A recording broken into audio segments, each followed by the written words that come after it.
Doraemon का ये episode बहुत ही ज्यादा स्पेशल है। इस एपिसोड में डोरेमोन और नोबिता फिशिंग करने के लिए एक आइलैंड पे चले जाते हैं और उनके साथ वहाँ पर एक घटना होती है और वो दोनों पास्ट में चले जाते हैं। लेकिन पास्ट में जाने के बाद डोरेमोन को पता चलता है कि उसका पॉकेट एक मॉन्स्टर फिश के पास है और उन्हें उस जगह पर एक मिस्टीरियस आदमी भी मिलता है। तो डोरेमोन के इस स्पेशल एपिसोड में आगे क्या होगा वो जानने के लिए आपको पूरी एपिसोड देखनी पड़ेगी। एपिसोड स्टार्ट करने से पहले मेरी आप लोगों से एक छोटी सी रिक्वेस्ट है, प्लीज वीडियो को लाइक करके चैनल को सब्सक्राइब कर लेना। एपिसोड की स्टार्टिंग में हम नोबिता, जियान, सुनियो, शिजुका और डोरेमोन को देखते हैं। वो सभी लोग फिशिंग करने के लिए एक आइलैंड पे जा रहे होते हैं, लेकिन नोबिता को बोर्ड में ही उल्टी आने लगती है। थोड़ी ही देर बाद वो लोग आइलैंड में पहुंच जाते हैं। आइलैंड में पहुंच जाने के बाद सुनियो नोबिता को डराते हुए कहता है इस आइलैंड के आसपास एक बहुत ही खतरनाक मछली रहती है और वो मछली बड़े बड़े जीवों को भी खा जाती है।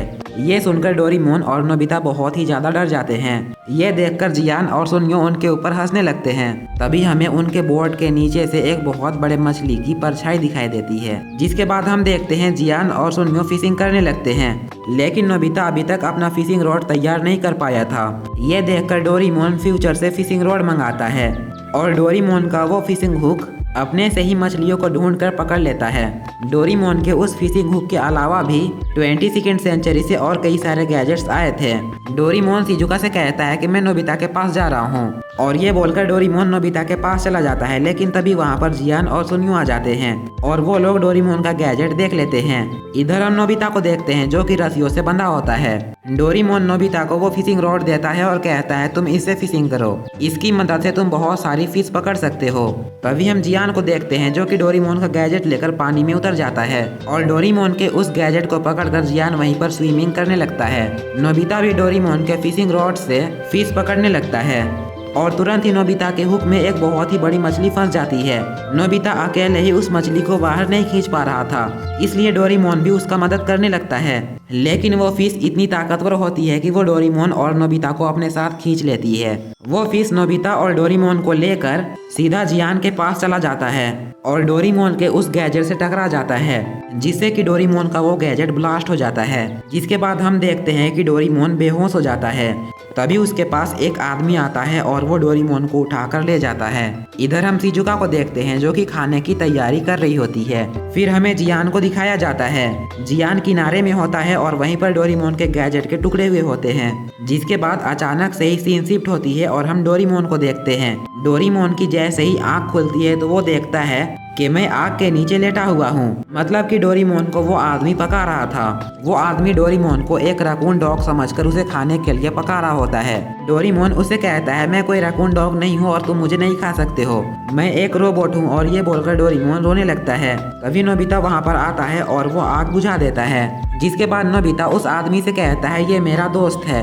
ये सुनकर वो आदमी डोरेमोन को छोड़ देता है। जिसके बाद डोरेमोन और नोबिता उस आदमी से कहते हैं यहाँ से टोक्यो कितनी दूर है। जिस पर वो आदमी कहता है कि मैंने आज तक टोक्यो का नाम नहीं सुना है। डोरेमोन और नोबिता को कुछ भी समझ नहीं आ रहा था कि आखिर वो दोनों कहाँ पर है। तभी डोरेमोन को याद आता है कि हम यहाँ पर आने से पहले उस गैजेट से टकराए थे, जिसकी वजह से हम पुराने समय में आ गए हैं। डोरेमोन वापस 21वीं सेंचुरी जाने के लिए अपने पॉकेट से टाइम बेल्ट बाहर निकालता है। लेकिन तभी डोरेमोन को पता चलता है कि उसके पास उसकी पॉकेट नहीं है और ये जानने के बाद डोरेमोन और नोबिता बहुत ही ज्यादा घबरा जाते हैं। नोबिता डोरेमोन से कहता है कि आखिर तुम इतने लापरवाह कैसे हो सकते हो, तुमने अपनी पॉकेट घुमा दी, आखिर हम यहाँ से कैसे जाएंगे। डोरेमोन और नोबिता के बीच लड़ाई हो जाती है। तभी वो आदमी उनके पास आता है और मैं इस आदमी का नाम कूरो रख रहा हूँ। कूरो डोरेमोन और नोबिता से कहता है चलो खाना तैयार है। जिसके बाद डोरेमोन और नोबिता कूरो के साथ बैठकर खाना खाने लगते हैं। डोरेमोन और नोबिता कूरो के घर के दीवारों में उस बड़ी सी फिश की कई सारी फोटो देखते हैं। कूरो उन दोनों से कहता है मैं इंक की मदद से मछलियों की ऐसी फोटो बनाता हूँ। डोरेमोन कूरो से कहता है क्या आप हमेशा से यहीं पर थे। जिस पर कूरो कहता है नहीं, दरअसल मेरा असली घर कहीं और है और मैं एक दिन इस आइलैंड पर आकर फंस गया था और तभी से मैं इसी आइलैंड पर आकर फंसा हुआ हूँ।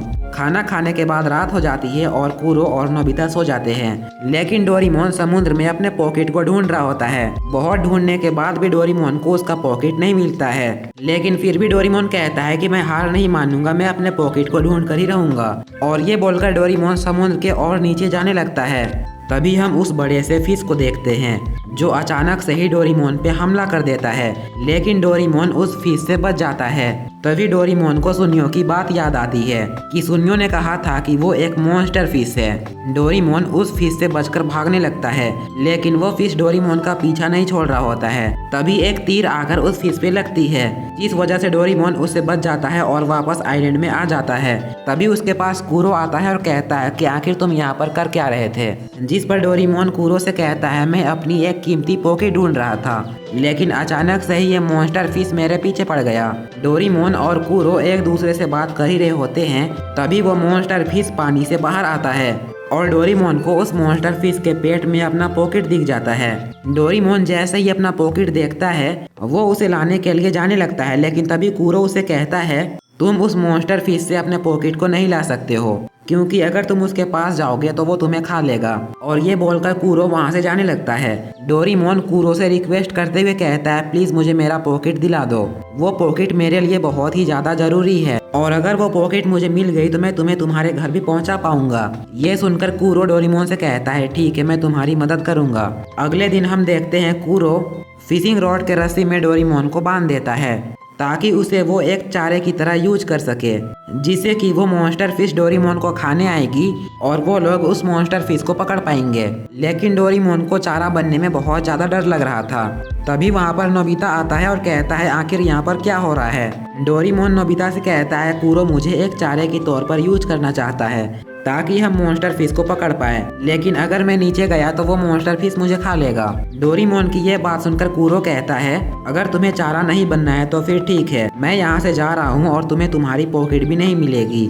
ये सुनकर डोरेमोन मजबूरन चारा बनने के लिए रेडी हो जाता है और जिसके बाद वो उतनी ऊंचाई से समुद्र में कूद जाता है, लेकिन अचानक से ही कूरो से फिशिंग रॉड छूट जाती है और डोरेमोन सीधा एक पत्थर से जाकर टकरा जाता है। जिसके बाद हमें शाम का सीन दिखाया जाता है जहाँ पर नोबिता समुद्र के किनारे से फिश पकड़ रहा होता है, लेकिन नोबिता ने अभी तक एक भी फिश नहीं पकड़ा था। तभी वहाँ पर कूरो आता है और वो नोबिता से कहता है डोरेमोन बहुत ज्यादा थक गया है और वो अभी सो रहा है। जिसके बाद कूरो नोबिता से फिशिंग रॉड ले लेता है और तुरंत ही मछली पकड़ लेता है। वो दोनों मछली लेकर वापस घर आ जाते हैं। तभी हम देखते हैं डोरेमोन उठ जाता है और वो चिल्लाने लगता है। नोबिता भी वहाँ पर आ जाता है और वो डोरेमोन से कहता है तो तुम उठ ही गए। कूरो डोरेमोन से कहता है तुम ऊंचाई से नीचे गिर गए थे और बेहोश हो गए थे, लेकिन अब तुम उठ चुके हो। जिसके बाद वो लोग एक साथ बैठकर खाना खाने लगते हैं और खाते हुए सोचते हैं कि आखिर हम उस मॉन्स्टर फिश को पकड़ने के लिए क्या चारा दें। तभी डोरेमोन को याद आता है कि वो मॉन्स्टर फिश रेड टेल की वजह से मेरे पीछे पड़ गया था।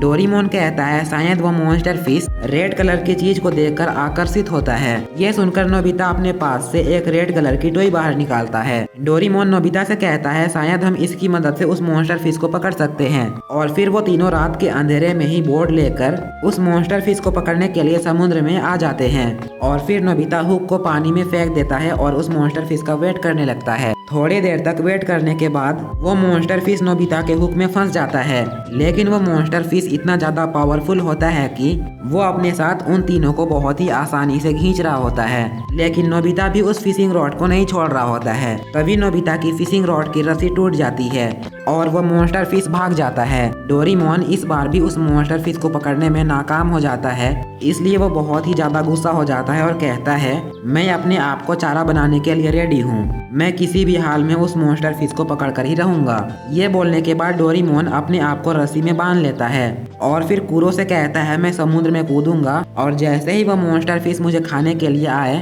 तो तुम इस बांस की मदद से उस मॉन्स्टर फिश को ऊपर खींच लेना। ये बोलकर डोरेमोन सीधा समुद्र में कूद जाता है। तभी वो मॉन्स्टर फिश डोरेमोन को देखकर वहाँ पर आ जाती है। डोरेमोन जानबूझकर उस फिश के मुंह में चला जाता है और तभी नोबिता उस बांस का रस्सी काट देता है, जिससे कि वो बांस ऊपर हो जाता है और वो लोग उस मॉन्स्टर फिश को बाहर निकालने में कामयाब हो जाते हैं। जैसे ही वो फिश बाहर आता है तभी कूरो बहुत सारा इंक लेकर वहाँ पर आता है और वो सारे इंक को उस मॉन्स्टर फिश के ऊपर डाल देता है ताकि वो उसका एक अच्छा पेंटिंग बना सके।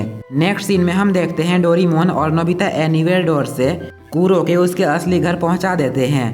कूरो अपने असली घर आकर बहुत ही ज्यादा खुश हो जाता है और वो डोरेमोन और नोबिता का शुक्रिया करता है। जिसके बाद डोरेमोन और नोबिता भी वापस 21st सेंचुरी आ जाते हैं। डोरेमोन और नोबिता जियान और शिजुका से बात कर रहे होते हैं, तभी वहाँ पर सुनियो एक बुक लेकर आता है, जिस बुक में वो मॉन्स्टर फिश होता है और उसे पकड़ने वाला नीचे कुरो होता है। तभी हम देखते हैं उस मॉन्स्टर फिश के मुंह में डोरेमोन है। ये देखकर जियान, सुनियो और शिजुका बहुत ही ज्यादा हैरान हो जाते हैं। नोबिता डोरेमोन से कहता है तुम कुरो की वजह से फेमस हो गए। और डोरेमोन की ये स्पेशल एपिसोड यहीं पर एंड हो जाती है। तो ये एपिसोड कैसा लगा कमेंट बॉक्स में जरूर बताना। और अगर आप लोगों ने अभी तक चैनल को सब्सक्राइब नहीं किया तो प्लीज़ कर लो एंड वीडियो को भी लाइक कर देना। तो आज के लिए बस इतना ही था, मिलते हैं नेक्स्ट एपिसोड में, तब तक के लिए बाय बाय।